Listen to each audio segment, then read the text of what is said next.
Hukum tak pandang bulu ini juga si jaguar ya kan, siap jaga uang rakyat. Objeknya misal suatu jembatan atau suatu bangunan, anggaran yang digunakan anggaran apa? Jangan jadikan penanganan tindak pidana korupsi itu hanya berbasis untuk pemidanaan terhadap individu atau subjek hukum aja. Republik ini apa sih yang tidak diatur oleh politik? Bahkan urusan ranjang seseorang pun diatur oleh politik. Satu keluarga cukup 2 anak misalnya, ya kan begitu? Fasilitas kredit usaha rakyat, salah satu bank BUMN di Kota Tarakan. Upaya paksa yaitu penggeledahan terhadap salah satu dinas di Tarakan. Ya, itu juga yang beredar di masyarakat. Jaksa ini sering masuk angin. Persoalan masuk angin ini terjadi di semua instansi, Bang, bukan hanya di kejaksaan. Gitu. Selama yang digratifikasi itu aparat penegak hukum atau aparatur sipil negara, itu kan udah bagian dari tindak pidana korupsi juga. Upaya preventif dan upaya represif itu tadi ya. Koruptor itu hukum mati aja. Bagaimana Bang melihat itu? Iya, kalau di dalam undang-undang korupsi sendiri sudah ada sebenarnya pidana mati, tetapi belum sebenarnya ada sudah diterapkan terhadap tindak pidana korupsi atas motivasi buat kita gitu kan. Ya kita membutuhkan peran.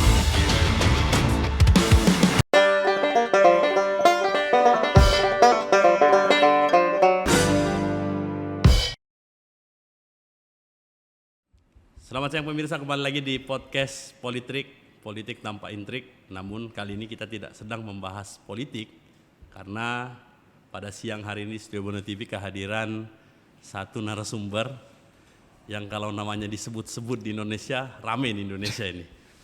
Cukup rame Bang ya. Selamat siang Bang Komang. Selamat siang Terima Bang. kasih sudah hadir mewakili Bapak Kejari. Siap. Sudah hadir bersama kita di podcast Politik, karena pada siang hari ini mungkin kita akan membahas terkait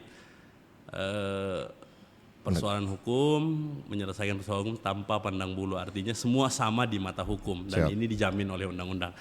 Dan Bang Komang, sebelum nanti Abang menjelaskan tentang diri Abang lah secara sederhana, tapi kita mau bahas begini, bahwa korupsi ini kan menjadi salah satu penyakit yang paling akut di Indonesia dan sepertinya sudah mengakar. Banyak orang yang pesimis terhadap masa depan Indonesia karena akibat perilaku korupsi ini. Bahkan korupsi ini kan selain menjadi masalah serius juga berlangsung cukup lama dan memiliki dampak negatif terhadap masyarakat. Tapi sebelum itu, bahkan mungkin mulai dari pendirian Republik ini, sejarah panjang korupsi itu sudah ada. Sudah ada ya? Sudah ada, bahkan persoalan hukum lainnya juga sudah ada. Tapi kita konsentrasinya bahasnya di Kalimantan Utara, di Tarakan secara khusus karena memang locus delicti. Tempat Abang bertugas begitu. Tempat Abang bertugas. Tapi sebelum kita berdiskusi panjang terkait itu, nama Abang ini kan Komang Rai Patriasuri, SHMH. Asing namanya Bang. Komang-komang ini asing, seperti film Komang ya yang baru tadi itu rilis ya. Ini Abang dari mana sebenarnya? Izin memperkenalkan diri, kalau saya Komang Rai Patriasuri asal Bali. Cuman ya Bali. Karena kita karena bersedia ditempatkan di mana saja, ya, makanya kita terlempar ke Tarakan. Ya pasti, kalau seorang jaksa itu kan harus bersedia kemana aja. Siap. Nggak ada jaksa yang satu daerah dengan kampung halamannya gitu kan, sangat jarang gitu. Jadi nanti dimanapun ditempatkan harus siap. Harus siap. Istri harus siap juga ada di mana saja. Ya, istri harus siap. Kebetulan masih bujang kan, Mas. Masih bujang. Jadi nanti kalau udah beristri ditempatkan di mana saja, atau di satu tempat ada istri, tempat yang lain ada istri juga. Jangan Bang, kalau jangan itu, ya. Harus jangan setia ya. kita kan. Harus setia ya. Oke. Abang ini pangkatnya Ajun Jaksa Madya, jabatannya Jaksa Fungsional Kejari Tarakan. Siap. Sebelumlah kita membahas banyak terkait kasus korupsi yang terjadi di bangsa ini, khususnya di Tarakan. Sebenarnya Kejari itu apa Bang? Karena sepertinya masyarakat awam dengan nama Kejari ini. Bahkan gedung Kejari aja orang nggak tahu. Orang lihat gedung Kejari Tarakan, orang pikirnya ini gedung Kodim ini. Mungkin. Apa sebenarnya Kejari itu Bang? Ya, dapat saya jelaskan ya. Kejari itu kan Kejaksaan Negeri. Kejaksaan Negeri itu biasanya berada di wilayah kabupaten atau kota ya kan. Untuk tugasnya ya kan, tugas dan fungsinya kan kita pahami bersama ada di dalam Kitab Undang-Undang Hukum Acara Pidana, itu dalam pasal 1 ayat 6 dijelaskan kan bahwa jaksa atau penuntut umum itu adalah pejabat fungsional yang diberikan kewenangan untuk bertindak selaku penuntut umum dan pelaksana putusan hakim. Itu. Nah, jadi Ini saya jelaskan pelan-pelan Bang ya. Banyak waktunya ya. Banyak. Kita punya waktu diskusi. Nah, ini kalau fungsi jaksa sebagai penuntut umum, fungsi jaksa itu kan ada banyak Bang. Jaksa peneliti, jaksa penuntut umum, jaksa eksekutor, jaksa penyidik. Nah, saya jelaskan mulai dari jaksa peneliti. Jaksa peneliti itu diatur dalam KUHP, diatur juga dalam Undang-Undang Kejaksaan, yaitu Undang-Undang nomor Undang-Undang nomor 11 tahun 2021 tentang perubahan Undang-Undang nomor 16 tahun 2004 tentang kejaksaan, ya kan? Di situ diatur bahwa sebagai seorang peneliti kita menerima SPDP dari kepolisian, dari penyidik kepolisian kita menerima, kemudian dari kejaksaan menerbitkan surat P16. P16 itu adalah surat perintah jaksa peneliti untuk mengikuti perkembangan penyidikan. Nah, di situ apa tugas jaksa peneliti? Jaksa peneliti itu adalah meneliti berkas perkara, seberapa lengkap baik formil maupun material. Kita lihat dari situ berkas perkara suatu tindak pidana, ya kan? Apabila berkas perkara itu tidak lengkap, nah itu yang istilahnya P18, P19, ya kan? P18 bahwa hasil penyidikan belum lengkap. P19-nya kita keluarkan 7 hari sebagaimana tertuang dari KUHP. Nah, untuk dilengkapi kita berikan petunjuk. Nah, kita berikan petunjuk, kemudian dalam waktu 14 hari penyidik harus melengkapi sesuai dengan petunjuk itu berkas tindak pidana itu, dan kemudian dikembalikan lagi kepada jaksa. Nah, apabila itu telah lengkap, kemudian dalam hal ini jaksa menentukan sikap, apakah berkas perkara ini dapat dilimpahkan ke pengadilan atau tidak. Nah, nanti muncullah P16A. P16A ini itu cukup panjang kalau dijelaskan ya secara detail ya. Kita biar masyarakat tahu dulu. P16A itu surat perintah kepada penuntut umum untuk penyelesaian perkara. Kemudian dari itu kita limpahkan ke pengadilan, kita sebagai penuntut umum kita bersidang, kita melakukan persidangan, pembuktian, dalam agenda pembuktian kita ikutin sesuai dengan KUHP, baru putusan. Setelah putusan kita melaksanakan putusan hakim, yaitu selaku jaksa eksekutor dikeluarkannya P48, yaitu surat perintah pelaksanaan putusan pengadilan. Nah, jadi urut kan Bang, dari penelitian berkas, penuntutan hingga ke putusan. Kemudian saya jelaskan dalam Undang-Undang Kejaksaan Republik Indonesia sebagaimana diatur dalam Undang-Undang Nomor 16 Tahun 2004 itu dijelaskan juga dalam pasal 30D itu bahwa kejaksaan ini juga diberikan kewenangan melakukan penyidikan pada tindak pidana tertentu. Nah, ini masuk OTT belum? Nah, belum. Nah, tindak pidana tertentu itu apa? Di dalam penjelasan pasal 30D tersebut dijelaskan tindak pidana bidang HAM berat dan juga tindak pidana terkait korupsi. Nah, termasuk korupsi itu. Nah, jadi demikian itu tadi saya sebutkan, saya jelaskan. Orang yang awam atau masyarakat yang awam bahwa tugas dan fungsi dari kejaksaan itu apa sih? Ya kurang lebihnya seperti itu. Artinya kan mungkin selama ini masyarakat taunya kalau kemudian menghadapi persoalan hukum maka bergesernya ke kepolisian misalnya, karena memang umum masyarakat dan awam mengetahui kejaksaan. Tapi tadi saya sempat spill sedikit bahwa hukum tak pandang bulu ini juga menjadi salah satu hal yang sulit untuk diimplementasikan, karena suka tidak suka di Republik ini semua diatur oleh politik. Semua persoalan dalam Republik ini diatur secara politis. Bagaimana kemudian kejaksaan tetap menjalankan tugas, kewenangan dan fungsinya sebagai salah satu aparat penegakan hukum di Republik ini yang diberikan tugas oleh negara untuk beberapa tadi ya hukum HAM berat, kemudian korupsi dan lain sebagainya. Tapi bagaimana kejaksaan menjamin bahwa ternyata kita ada untuk kemudian ketika masyarakat melaporkan, misalnya masyarakat ada yang kok ada tiba-tiba sekolah yang dibangun pakai dana negara tapi ambruk. Kok ada misalnya gedung yang dibangun mangkrak padahal uangnya udah habis misalnya. Masyarakat bisa melaporkan dan menjamin, kejaksaan menjamin bahwa kalau Anda melapor ke kami lindungi Anda. Gitu. Itu gimana Bang? Jadi kalau di dalam Kejari Tarakan sendiri di bidang Pitsus khususnya mempunyai program Bang, si Jaguar ya kan, siap jaga uang rakyat. Siap jaga uang rakyat si Jaguar, itu si Jaguar namanya. Itu bisa diakses melalui media sosial. Media sosial itu apa aja? Instagram, Instagram, website ataupun yang dan lain sebagainya. Itu gampang sekali. Dari itu bisa diklik langsung terlink ke WhatsApp. Masyarakat bisa langsung lapor. Laporan apa? Terkait pengaduan dalam tindak pidana korupsi yang terjadi di wilayah hukum Tarakan. Nah, setelah masyarakat melaporkan hal tersebut, ya kan, sebagai bidang yang menangani khususnya korupsi di wilayah hukum Tarakan, bidang pidana khusus tentunya pasti akan melakukan telaahan terhadap laporan pengaduan tersebut. Karena sorry Bang, saya potong karena kalau kita bicara terkait korupsi ini kan disebut extraordinary crime. Betul, kejahatan luar karena biasa. Dia ya kan? kejahatan luar biasa, dia biasa terstruktur, kemudian pelakunya terorganisir, kemudian pembuktiannya sulit dan masyarakat sepertinya pesimis juga terhadap pemberantasan korupsi ini karena selalu disajikan terhadap berita-berita korupsi di Indonesia ini, bahkan di Kaltara ini Bang. Bahkan beberapa pekan belakangan ada pemeriksaan di salah satu kantor dinas misalnya. Inilah yang membuat masyarakat seperti pesimis terhadap kita seperti tidak bisa lepas dari korupsi itu sendiri. Tapi kalau Abang sebagai seorang jaksa melihat itu, bagaimana Abang melihat bahwa ternyata korupsi ini bisa kok kita selesaikan? Korupsi ini musuh bersama sebenarnya, dan sebenarnya kita sama-sama nih butuh masyarakat, jaksa butuh masyarakat butuh jaksa untuk saling bantu itu. Si Jaguar tadi lumayan keren namanya, siap jaga uang rakyat. Oke, silakan lanjut apa Bang? Nah, si Jaguar itu tadi terbentuk ya karena itu salah satu kendala kita. Kendala kita di khususnya di Tarakan ini sangat minim sekali laporan pengaduan dari masyarakat terkait dengan tindak pidana korupsi. Bukan tidak ada, tetap ada laporan dari masyarakat itu dan tetap kita layani. Nah, kita layani gimana? Kita telaah, seorang jaksa penyidik itu dalam hal ini menelaah dulu.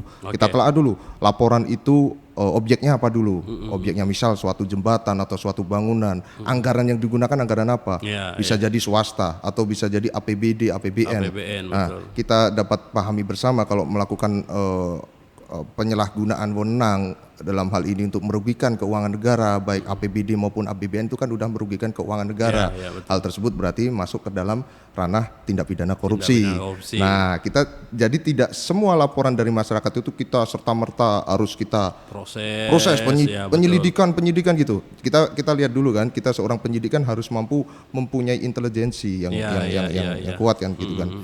Berdasarkan dari yuridis itu tadi. Jadi kita pelajarin laporan itu. Nanti kita bakal ini kok juga, kalaupun itu bukan termasuk yuridiksi atau bukan termasuk ranah dari tindak pidana korupsi, kita bakal informasikan kepada yang bersangkutan atau pelapor. Tapi secara sederhana begini Bang, apa sebenarnya peran dan kewenangan dari Kejari dalam penanganan korupsi dalam daerah itu sendiri? Karena kan wilayah hukum Tarakan, wilayah hukum Abang. Betul.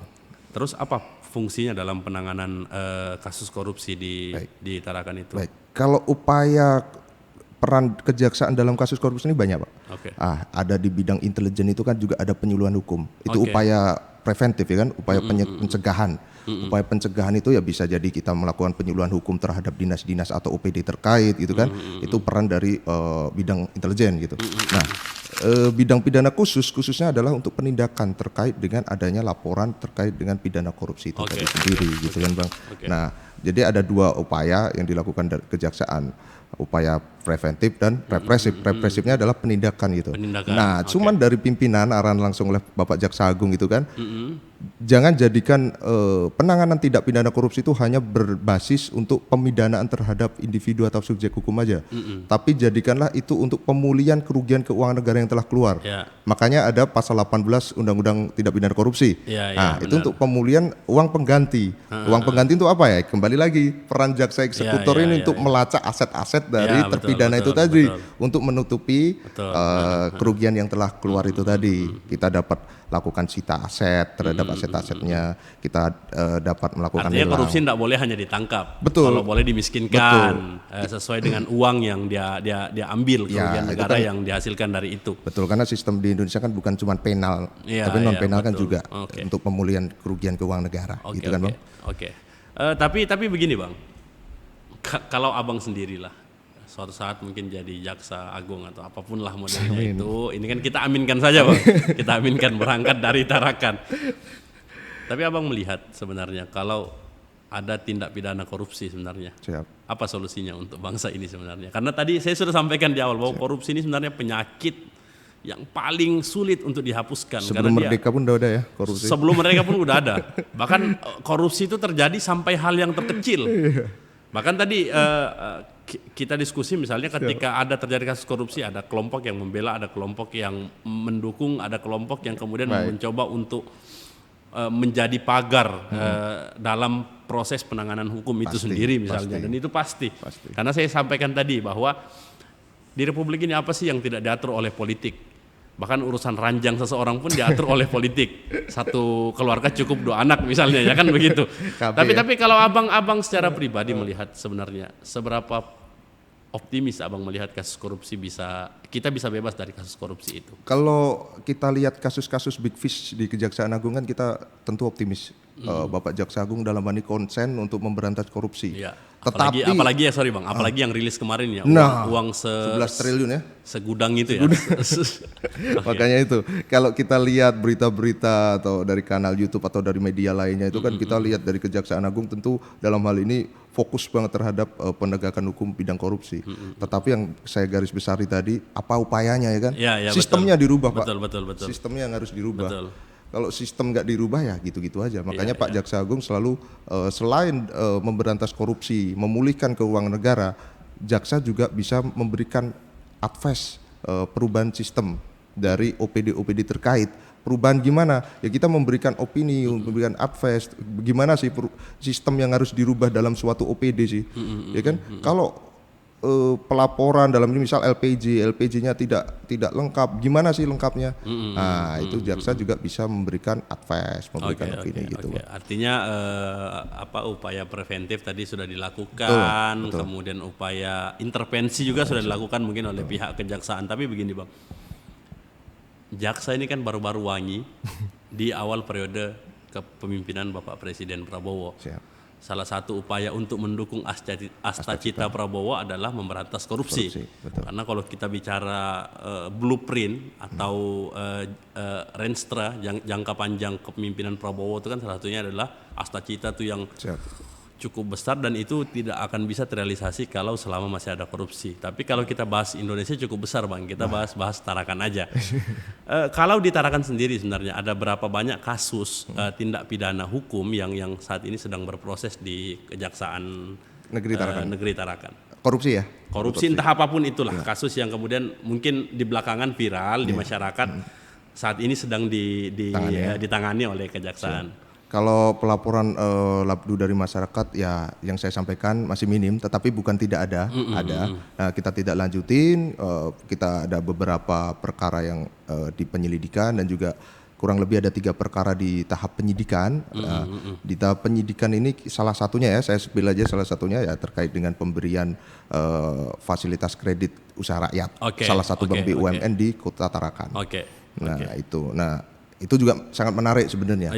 Sebenarnya di podcast ini juga selain kita memberikan edukasi terhadap masyarakat itu sendiri, kita juga memberikan informasi lah kepada masyarakat bahwa pentingnya penjagaan atau terkait dengan data pribadi agar tidak gampang diberikan kepada orang-orang yang tidak bertanggung jawab seperti itu. Nah, nanti kita bahas lebih lanjut Bang gimana untuk terkait dengan penanganannya pemberian fasilitas kredit usaha rakyat salah satu bank BUMN ini. Karena belakangan ini kalau Abang lihat juga ini kan viral kita melakukan upaya paksa yaitu penggeledahan terhadap salah satu dinas di Tarakan betul. Itu terkait dengan pengembangan karena pengembangan emang kita harus lakukan penggeledahan di salah satu dinas tersebut. Tapi dalam proses penggeledahan itu dia butuh berapa lama waktu untuk kemudian menetapkan bahwa ini adalah tindak pidana korupsi? Ini yang sangat menarik Bang. Dari penyelidikan kita bulan April ya kan. Dari bulan April kita melakukan pemeriksaan beberapa saksi, permintaan keterangan mohon maaf dalam proses penyelidikan dan setelah itu dilakukan gelar perkara oleh pimpinan di tanggal 27 Mei 2025 sudah diterbitkan surat perintah penyidikan. Artinya udah pro justia. Artinya dalam waktu sebulan itu kan tim jaksa penyidik sudah bekerja keras melakukan pemeriksaan terhadap pihak-pihak yang terkait, barang bukti terkait dan mengesimpulkan bahwa di penyelidikan tersebut sudah terdapat peristiwa pidana sehingga patut dinaikkan ke tahap selanjutnya yaitu penyidikan. Gitu kan Bang? Tapi Abang perlu menjawab ini pertanyaan saya. Entah berat atau tidak, Abang mau jawab secara template atau tidak atau bagaimanapun atau tidak. Ada juga yang beredar di masyarakat, jaksa ini sering masuk angin. Benar enggak Bang? Kalau saya selama berada di Kejaksaan Negeri Tarakan ini belum pernah terjadi itu jaksa masuk angin. Kita fokus penanganan korupsi, benar-benar fokus. Tidak pernah saya melihat, bukan saya munafik ya Bang ya, benar tidak pernah melihat. Saya murni emang arahan pimpinan sih. Karena bener. Kan persoalan masuk angin ini terjadi di semua instansi Bang, bukan hanya di kejaksaan, di kepolisian. Dan ini bukan jadi rahasia. Bahwa kemudian masyarakat itu kan punya harapan yang besar sebenarnya kepada negara, kepada APH, bahkan negara melalui APH lah dalam hal pemberantasan korupsi. Tapi saya mau bilang begini Bang, bahwa salah satu pintu utama korupsi adalah gratifikasi. Kita nih karakter kita ndak enakan Bang, kalau sudah dibantu kita bantu balik, gitu kan. Kalau gratifikasi itu suap, pemerasan, apakah itu bagian daripada tindak pidana korupsi? Bagian dari tindak pidana korupsi, diatur di Undang-Undang 3199 sebagaimana. Dan itu berpotensi merugikan negara juga gratifikasi itu? Tidak merugikan negara selama yang digratifikasi itu aparat penegak hukum atau aparatur sipil negara, itu kan udah bagian dari tindak pidana korupsi juga. Memberikan hadiah, memberikan janji. Iya, itu yang saya bilang tadi. Kita nih tipe orangnya ndak enakan. Kalau udah berjanji, kita udah lama nih Bang, tolonglah. Ini ada dikit-dikit nih lah buah-buah tangan, kan begitu kan? Buah tangan ini yang susah direpresentasikan. Betul. Bagaimana sebenarnya model buah tangan ini? Pasti kalau salah dalam satu instansi pasti oknum itu pasti ada. Tapi komitmen Kejari bahwa penegakan hukum tak pandang bulu. Tak pandang bulu. Tidak pandang bulu ya. Artinya ke depan, apakah ke depan akan ada surprise nih dari Kejari untuk masyarakat Tarakan? Ya kita lihat aja dalam penanganan perkara tindak pidana korupsi beberapa saat ke depan ya. Oke. Ini pemirsa Bono TV dan seluruh pejabat, hati-hati, ada masyarakat yang memperhatikan Anda. Apalagi sudah ada si Jaguar itu ya. Siap jaga uang rakyat, ini menarik. Bahwa kepada seluruh pemirsa Bono TV yang ingin melaporkan, silahkan datang ke Kejari Tarakan, dilaporkan dan dipastikan bahwa data Anda aman sebagai pelapor. Karena ini hak kita sebagai masyarakat, bahwa negara sudah mempersiapkan kita uang sedemikian rupa untuk fasilitas yang kita nikmati. Tapi saya mengapresiasi langkah Kejari dalam penanganan korupsi di Tarakan. Baru kali ini ada penggeledahan yang dilakukan di kantor dinas dan itu viral setarakan. Ada upaya orang membela diri, ada yang lain sebagainya. Tapi ke depan, kita bicara ke depan dong, bagaimana kemudian Kejari itu berkomitmen bersama seluruh APH dalam pemberantasan korupsi, baik itu KPK, kemudian lembaga-lembaga independen lainnya.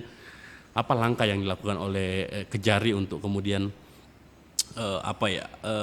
kita sama-sama yuk dalam 5-10 tahun ke depan kita sama-sama memberantas korupsi. Apa yang sudah dilakukan oleh Kejari Tarakan? Tentu kalau sinergitas antara APH itu pasti kita dilakukan, arahan pimpinan kita lakukan bersama antara kepolisian, kejaksaan dengan pengadilan, dalam hal ini hakim kan. Terkhusus dalam pemberantasan tindak pidana korupsi kan ada 3 yang instansi atau institusi yang menangani, yaitu kepolisian, kejaksaan dan KPK itu. Dalam hal ini untuk komitmen untuk memberantas jangka menengah ya 5-10 tahun ke depan, yaitu tadi upaya-upaya yang harus kita lakukan perubahan, yaitu upaya preventif dan upaya represif itu tadi. Sebenarnya kita juga harus mendorong partisipasi masyarakat dalam kemudian melaporkan itu ya. Betul. Kalau nggak ada laporan masyarakat, mana mau sih kita cari-cari kan Bang? Ya gitu kan. Itu cari penyakit. Cari penyakit gitu kan. Betul. Lagian perkara korupsi itu kan penanganannya khusus, extraordinary crime ya kan. Ya karena dia melibatkan itu tadi Bang ya, dia melibatkan ketika kita mengungkap satu kasus korupsi maka akan menarik banyak nama lain. Banyak pihak. Pidana korupsi ini kan modus operandi yang digunakan kan tentu tidak mudah, tidak seperti tindak pidana biasa, pencurian ataupun yang lain. Meskipun pembuktian pencurian itu susah, tetapi tindak pidana korupsi itu sangat sulit. Maksudnya modus operandi yang digunakan ini kan, mohon maaf, itu kan orang-orang yang mempunyai wawasan atau SDM yang enggak rendah kan Bang gitu. Untuk dia bisa mengakali itu kan, mengakali, mengelabui seolah-olah tidak terjadi apa-apa itu kan. Kalau orang normal atau manusia yang biasa-biasa aja kan enggak mungkin niat gitu kan gitu. Terstruktur ya. Ini terstruktur. Jadi banyak pihak, banyak objek, banyak ibaratnya barang bukti yang harus kita lakukan pemeriksaan. Jadi penanganan tindak pidana korupsi itu sendiri ya melibatkan dukungan dari beberapa pihak. Salah satunya ya dukungan partisipasi dari masyarakat. Masyarakat itu yang terkhusus terpenting sebenarnya. Masyarakat Tarakan harus kemudian berpartisipasi dalam tindak pidana korupsi ini. Kemudian bagaimana masyarakat melaporkan. Tapi bagi Abang sebenarnya apakah mungkin kan ini kan banyak di sosial media, kalau koruptor tuh hukum mati aja. Bagaimana Abang melihat itu sebagai seorang jaksa sebenarnya? Menjawab santai saja, apakah memang memungkinkan untuk seorang koruptor kalau dimiskinkan kemudian dihukum mati? Betul. Kalau sebagai saya sebagai ini kan pasti jawabannya kan saya enggak, karena kan pelaksana undang-undang. Kita kan ibaratnya melaksanakan undang-undang kan, undang-undang jadikan payung hukum kita gitu kan. Kalau di dalam undang-undang korupsi sendiri sudah ada sebenarnya pidana mati, tetapi belum sebenarnya ada sudah diterapkan terhadap tindak pidana korupsi atas dalam kondisi tertentu, bencana alam dan lain sebagainya kan gitu, di pasal 2 kalau tidak salah, pasal 2 ayat 2 kalau nggak salah ya. Nah itu kan dijelaskan ada hukuman mati gitu. Nah saya sendiri daripada dihukum mati ya mending untuk dimiskinkan itu tadi ya kan? Dirampas aset atau bagaimana caranya lah untuk selain memberikan efek jerah. Tetapi ya kalaupun dari stakeholder pimpinan di atas untuk setuju dihukum mati ya kita melaksanakan pasti undang-undang itu. Yang terakhir nih Bang, apa tantangan yang dihadapi Kejari? Apakah ada karena tadi kita bilang bahwa ini sudah terstruktur, pasti terorganisir biasanya melalui kekuatan-kekuatan tertentu, kelompok-kelompok tertentu. Tapi dalam menangani kasus korupsi, tantangan apa yang dihadapi Kejari itu? Karena kan pasti ada intimidasi, ada intervensi juga pasti masuk ke sana, karena yang namanya orang berkorupsi ini jarang orang yang punya pengetahuan di bawah rata-rata. Orang pasti hebat, orang pasti jago. Tapi apa tantangannya Bang yang dihadapi dari pihak Kejari itu sendiri? Ya kalau tantangan ya pasti ada resiko, pasti ada. Sebagai seorang aparat penegak hukum kan pasti ya namanya kita melakukan pemberantasan korupsi di daerah kan pasti kalau dibilang resiko itu ada. Tetapi ya itu sendiri yang menjadi motivasi buat kita gitu kan. Ya kita membutuhkan peran serta dari masyarakat, kita membutuhkan ya semuanya lah. Tapi kalau untuk di Kejari Tarakan atau wilayah kota Tarakan ini sampai sekarang tidak pernah sih gitu. Tidak pernah ada intimidasi ataupun ibu terhadap aparat penegak hukum khususnya kan. Gitu. Untuk saat ini ya belum ada gitu. Jadi kita saat ini terus komitmen kepada masyarakat, mulai dari pimpinan kan udah menyampaikan kepada kami jajaran jaksa bahwa penanganan perkara kita harus komit untuk sampai tuntas gitu. Jangan ada permainan apapun itu. Gitu Bang. Dan sepertinya dipotong ya, kalau ada permainan dipotong langsung ya oleh Kejari ya. Pasti dipotong Bang ya. Oke. Yang terakhir, harapannya kepada masyarakat untuk ayo sama-sama kita mungkin sekaligus promosilah Kejari ini supaya masyarakat tahu. Silakan Bang. Sekaligus closing statement nanti. Closing statement tadi ya. Closing statement kalau dari pimpinan titip dari saya mengutip kata-kata dari Bapak Jaksa Agung kan, pemberantasan korupsi tidak hanya itu tadi pemidanaan, tetapi lakukan pemulihan keuangan negara. Nah selain itu dirubah sistemnya juga. Nah itu yang masih susah kita jaksa-jaksa di daerah untuk menerapkan hal tersebut, karena ya kita sendiri minim personil untuk jaksa penyidik kan minim personil gitu kan Bang. Nah ya kita sambil ayolah kita sama-sama belajar, sama-sama saling membantu khususnya di kota Tarakan ini supaya kalaupun belum bisa saat ini untuk memberantas korupsi, kita bisa kok untuk merubah sistemnya sedikit demi sedikit supaya tidak timbul kerugian negara, tidak timbul apapun hal itu yang tidak diinginkan. Itu aja sih Bang. Oke. Artinya sepesimis apapun kita terhadap proses penegakan hukum, kemudian kita tidak boleh lengah juga bahwa kemudian masyarakat selalu dilibatkan dalam semua hal. Pasti. Semua elemen dalam masyarakat, APH, kemudian masyarakat adat, RT, kemudian media itu semua berperan dalam penegakan tindak pidana korupsi. Penegakan persoalan hukum yang terjadi di masyarakat. Dan terima kasih Bang Komang sudah mau hadir diskusi sama kita siang hari ini di Studio Borneo TV di Podcast Politrik. Titip salam buat Pak Kejari yang baru. Saya sampaikan. Semoga sukses, semoga benar-benar bisa menjalankan tugas dengan baik. Harapan masyarakat bahwa ke depan sudah tidak ada lagi kasus korupsi yang terjadi di Tarakan karena memang jaksanya ngeri kan begitu. Kalau sudah jaksanya ngeri, orang udah takut nih bikin korupsi ini. Sekali lagi terima kasih ya Bang Komang, terima kasih pemirsa Borneo TV, Anda telah menyaksikan podcast Politrik. Saya Nizam dan seluruh kru yang bertugas pamit undur diri. Salam. Oke, cut.